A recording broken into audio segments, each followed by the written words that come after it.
Hello friends, this is Yogesh Popat and today we are going to discuss an introductory part of gravitation. Gravitation is a very important phenomena of physics. The moon revolves around the earth because of the gravitational force. The earth revolves around the sun because of gravitational force. I am able to stand on the surface because of the gravitational force. So the gravitational force is all around us. If a body is existing in this universe, then each and every body attracts each other with a force which is called gravitational force. So today we are going to discuss about the magnitude of gravitational force, on which factors the magnitude of gravitational force depends, and with the help of Newton's law of gravitation we will be able to understand the mathematical part of gravitational force. Firstly, the gravitational force is a force which acts between any of the two bodies which has some mass. That means if a body is existing in this universe, definitely it will have some mass, and if the body is having some mass, two bodies are having some masses, then definitely they will attract each other with a force which is called gravitational force. So Newton's law of gravitation states that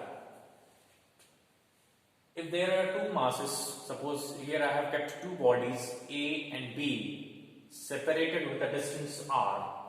Body A is having mass m1 and body B is having mass m2.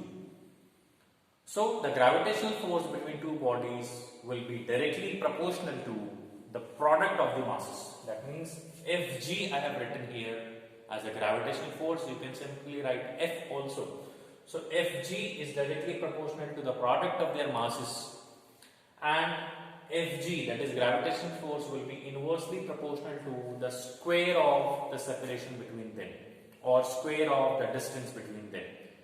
That means if the mass increases, the gravitational force between two bodies increases because it is a product of two masses. And if a distance between them increases, the gravitational force between them will definitely decrease, and that too in square proportion. So Fg is inversely proportional to the separation between two bodies. If you combine both of these expressions, you can get Fg is directly proportional to m1 into m2, that is product upon r square. When you remove this proportionality sign, there comes a constant which is written as capital G.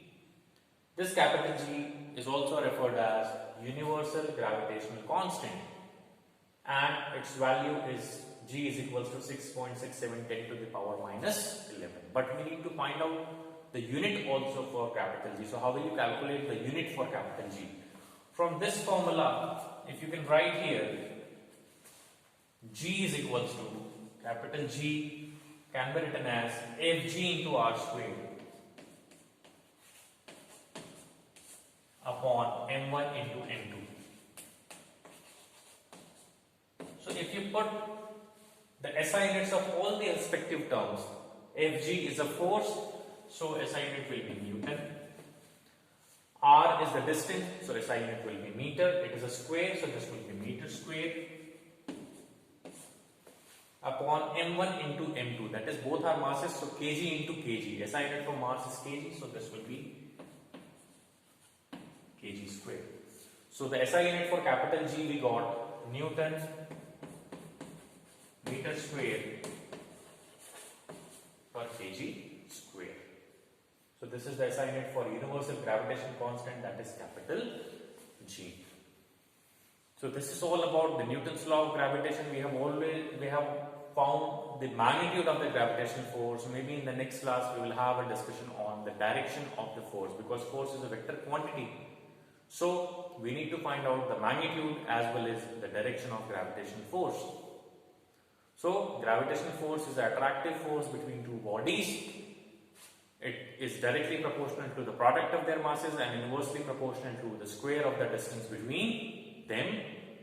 And Fg ultimately can be written as G m1 m2 upon r square, where G is universal gravitational constant, m1 and m2 are the masses of the two respective bodies, and r is the separation between two bodies. But when multiple bodies are kept near each other, then there comes a vector calculation that we have to understand. We will discuss in the next part.